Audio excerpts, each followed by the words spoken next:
Hey everybody, quick video coming at you. I didn't want to do anything today because it's my birthday. I kind of wanted to just celebrate, and by celebrate I mean do nothing, maybe cook. I was going to see the fellas later. I don't know if that's interesting to anybody but me. But it turns out there's some pretty big things happening on today besides my birthday. And that is that a young man named Sean Combs is in a little bit of trouble. If you don't know who that is, it's because you may know him by his separate little aliases. Puff Daddy, P. Diddy, the Diddler. You may have heard of him a few times. I don't know if you guys have been keeping up with what he's been doing, though. But today he was charged with trafficking, racketeering, conspiracy, and transportation to engage in prostitution, according to an indictment unsealed Tuesday. Yeah, that's today, isn't it? It sure is. Anyways, this young man has been a very naughty boy. I saw some posts about it online, and I watched some videos, and it's been a while since I've been really keeping up with it, so I don't know the specifics. I had to call in some backup in the internets. Mere hours after he was arrested, a federal indictment was unsealed and obtained by NBC, this is where I'm getting this, accusing Combs of racketeering, sex trafficking, and transportation to engage in prostitution. The documents alleged that the music mogul organized, what the hell does that say? Freak-offs or elaborate sex performances. Excuse me. I beg your finest pardon. During which the female victims were compelled through force, threats of force, and coercion to cause victims to engage in extended... The rest of that sentence is so gross, I don't even want to finish saying it. Per the indictment, here's my favorite part.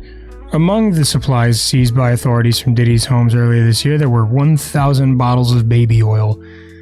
And let me just go off on a limb and assume that there were probably no babies there. Let's hope so. I don't know. Everything that's been happening in the recent news just seems like everybody, as soon as they start getting some fame and some clout nowadays, they just decide, oh God. Sorry. It just seems that nowadays, whenever people start blowing up, they just decide,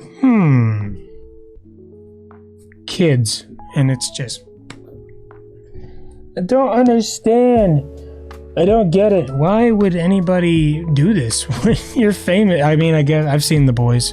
That's a pretty good show, and there's some pretty rough undertones in that as well. People in power tend to just do things like this. I mean, look at that one guy with the island that we're not going to talk about because I don't want to disappear. So this is a sort of a thing that's just happening nowadays, I guess. Also, if you guys didn't know, look up your net worth. You might be more wealthy than one Robert Kelly nowadays.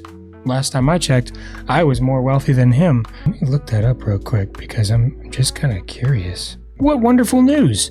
R. Kelly's net worth is negative $2 million. So if you're out there and you're like, man, I'm broke, I need a job. Well, I have news for you. At least you got more money than R. Kelly does at this point. I hate that there's so many music artists that I love some of their work, and then this happens, because then I'm like, I can't really support you, to be honest with you, man. What sucks even more is that every single artist nowadays, it seems, every single one, everyone's doing something crazy, something stupid, something disgusting.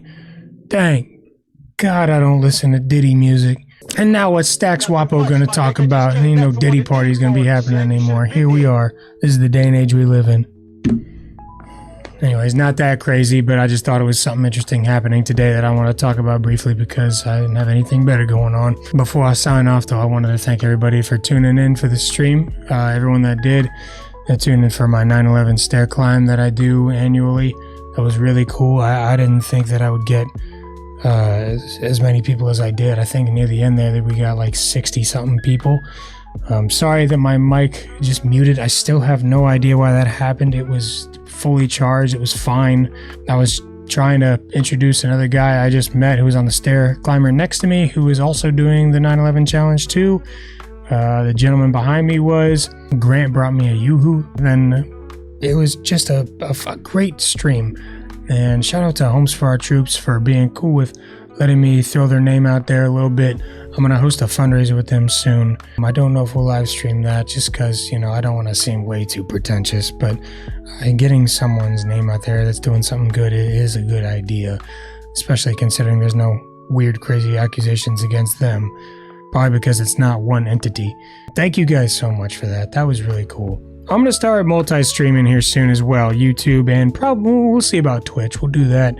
But for now, thank you guys. We'll see you in the next video. We're going to be doing some fun cooking stuff. I'm actually getting onto a new thing where I'm going to bring in guests. We're going to cook together. We're going to talk about something interesting, and maybe I learned a few things. Maybe they do too.